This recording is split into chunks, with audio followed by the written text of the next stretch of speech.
despedaçar de pétalas, morte ou renascimento. Esse é um convite à reflexão a partir da análise junguiana e da constelação familiar do conto Barba Azul. A psicóloga junguiana Clarissa Pinkola Stess descreve em seu livro Mulheres que Correm com os Lobos o conto do Barba Azul como a iniciação da mulher selvagem. A expressão mulher selvagem, nesse contexto, representa a mulher em seu estado mais puro, conectada à sua essência e à sua psique instintiva mais profunda, a sabedoria e todo o potencial criativo da alma. Mulheres domesticadas para serem boazinhas foram condicionadas na infância a ignorar sua intuição, a não enxergar e não perceber o perigo.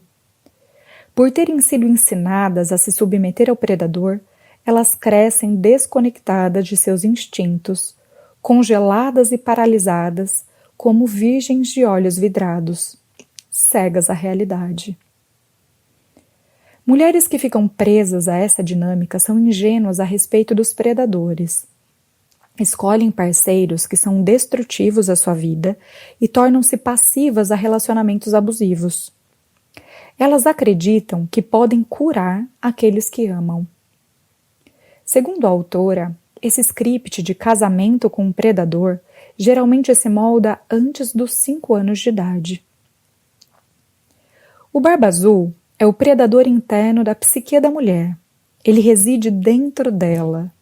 E até que ela desperte novamente seus instintos e potencial selvagem, ele irá destruir os dons femininos de sua psique. Homens identificados com esse arquétipo geralmente fracassaram em algum aspecto da sua vida. Eles reagem a essa imensa frustração, destruindo os sonhos da mulher. Seu impulso inconsciente e instintivo é de destruir a mulher. Essa é a medicina deles. Dependendo do grau de congelamento e paralisia da mulher, ela convida um Barba Azul para entrar em sua vida, pois ela precisa dessa medicina para descongelar. Esse movimento é inconsciente e movido pela alma, como um caminho de iniciação. Apenas algo rápido e forte demais pode destruir as consequências de algo que foi rápido e forte demais no passado. Precisa ser intenso para conseguir destruir as velhas estruturas internas, construídas como um mecanismo de sobrevivência ao trauma. Só a intensidade consegue quebrar a redoma que a mulher estava presa, colocar seus pés de volta na terra e despertá-la do devaneio. Esses homens também procuram inconscientemente por essas mulheres. Ambos se atraem mutuamente e um está a serviço do outro. Em toda relação abusiva, há ganhos secundários dos dois lados. São dinâmicas inconscientes movidas pelos aspectos sombrios que nos constituem. A presença do Thanatos no masculino e no feminino, no ânimos e na ânima. O difícil é que a inconsciência não isenta nenhuma das partes da responsabilidade e das consequências de seus atos e escolhas, por vezes fatais. O Barba Azul é muito inteligente e possui um poder hipnótico com as mulheres boazinhas. Ele acessa os pontos mais cegos da mulher e diz exatamente o que ela sonha ouvir. Ela se seduz pelas vantagens e prazeres do ego, a promessa de casamento com o príncipe no cavalo branco, a realização dos seus sonhos e fantasias sexuais, as facilidades materiais e até a ideia de que pode salvar o homem. A promessa enganosa do predador é que a mulher será sua rainha, quando, na verdade, ele planeja aniquilar sua força e presença. De forma inconsciente, o predador interno da psique da mulher concorda com isso. Nos raros lapsos de lucidez, a mulher enxerga que tem algo estranho, porém ela duvida de si e permanece cega, agarrada às promessas do seu companheiro e ao seu paraíso de ilusões. É como uma dependência química, em que o traficante é o Barba Azul. Ela permanece na relação e se nega a enxergar por medo de ter que tomar uma atitude. Ela teme perder o status quo, como a estrutura financeira, a casa ou até a condição de ser casada. Quando a mulher consegue ouvir as mulheres sábias que a aconselham, ela finalmente desperta de sua cegueira. Ela usa a chave da sua consciência e consegue enxergar a realidade. Nesse momento, ela descobre que não foi a única, e vê os cadáveres das mulheres anteriores que ele destruiu. Ao se perceber descoberto, o Barba Azul reconhece a urgência de destruí-la. Já não é mais minha bonequinha, meu brinquedo, minha marionete.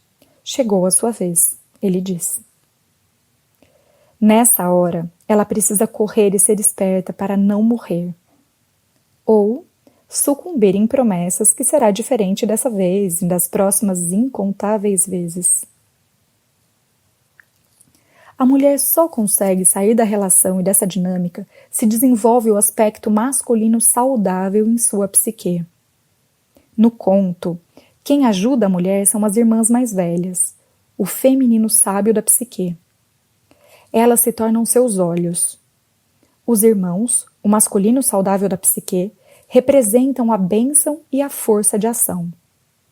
Com essa bênção, a mulher consegue neutralizar o poder paralisante do predador em sua psique e substituir seus olhos vidrados por olhos que veem, podendo contar com um guerreiro de cada lado caso ela precise convocá-los. O ponto nevrálgico dessa dinâmica é que se a mulher não enxerga o perigo e permanece na relação, paralisada e cega, além de perder a oportunidade de se curar, ela continua a dinâmica e traz para dentro do relacionamento outras crianças e mulheres para serem destruídas pelo Barba Azul. A frase inconsciente nesses casos, segundo as descobertas de Bert Hellinger, é "morra no meu lugar". No conto do Barba Azul, a mãe da esposa ingênua é cúmplice. Ela não recomenda nenhuma cautela à sua filha com relação ao predador. Stés afirma que a mãe também está adormecida, seja ela a mãe biológica ou a representação da mãe em sua psique. Essa observação nos permite refletir que essas dinâmicas podem ser transgeracionais. Um conto que também traz à luz essa dinâmica oculta é o da Chapeuzinho Vermelho. A mãe manda a menina atravessar a floresta para levar alimentos à sua avó. Ela pede à filha que não saia do caminho, porém, permite que ela passe pelo caminho perigoso.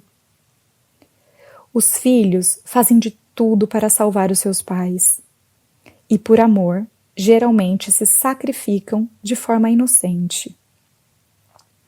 O amor da criança pelos pais é tão grande que ela acredita que ao morrer, irá salvá-los. Bert Hellinger observou em seu trabalho com a constelação familiar que a frase inconsciente das crianças para os pais é "antes eu do que você, eu no seu lugar". Um outro ponto que Bert Hellinger observou é que os casos de abuso e violência infantil geralmente envolvem 3 pessoas, não apenas a vítima e o perpetrador.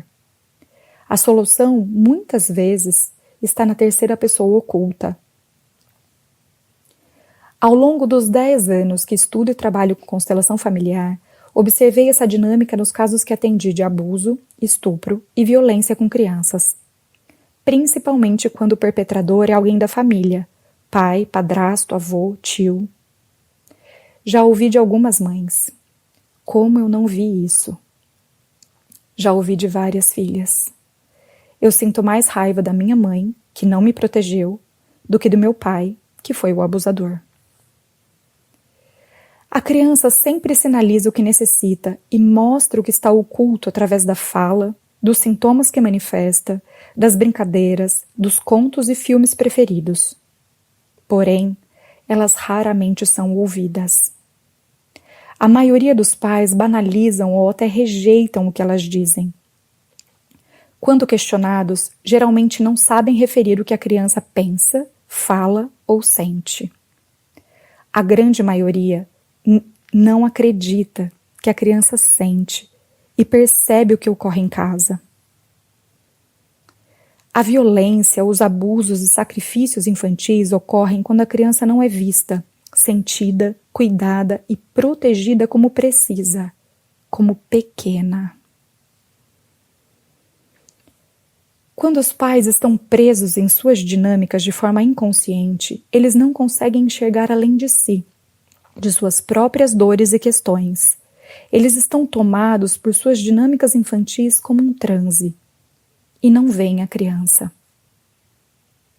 Infelizmente, esses casos ainda são comuns em todas as raças, credos e classes sociais. Eles são muito difíceis, polêmicos e incitam sentimentos primitivos em toda a população.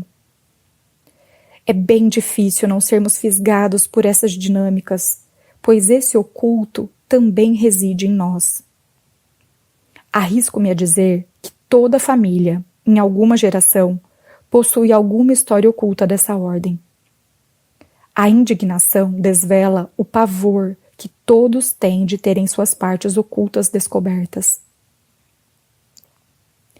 Precisamos nos distanciar de todo e qualquer julgamento para conseguirmos enxergar com clareza e ajudar nesses casos. É preciso espaço para examinar a questão. Um olhar distanciado e não passional traz lucidez para que a verdade venha à tona e os olhos suportem enxergá-la sem virar o rosto.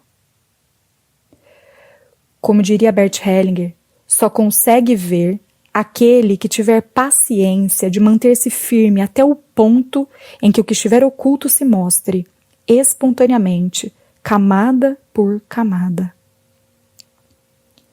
A partir desse lugar, o que estava oculto se desvela e a justiça divina emerge. Por mais difíceis que sejam as consequências para todos os envolvidos, a alma fica em paz. As tragédias humanas são como efeito borboleta de atos inconscientes e egóicos da humanidade. Elas atuam como despertadores e chacoalham os seres humanos para que despertem do sonho que acreditam ser a realidade.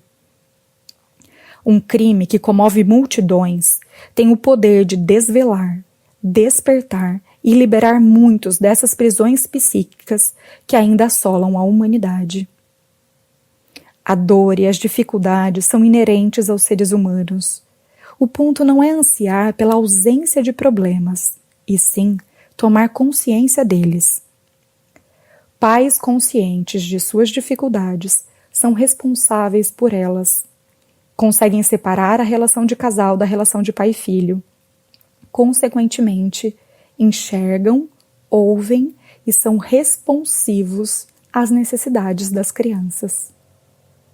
Renata Pinotti Alves.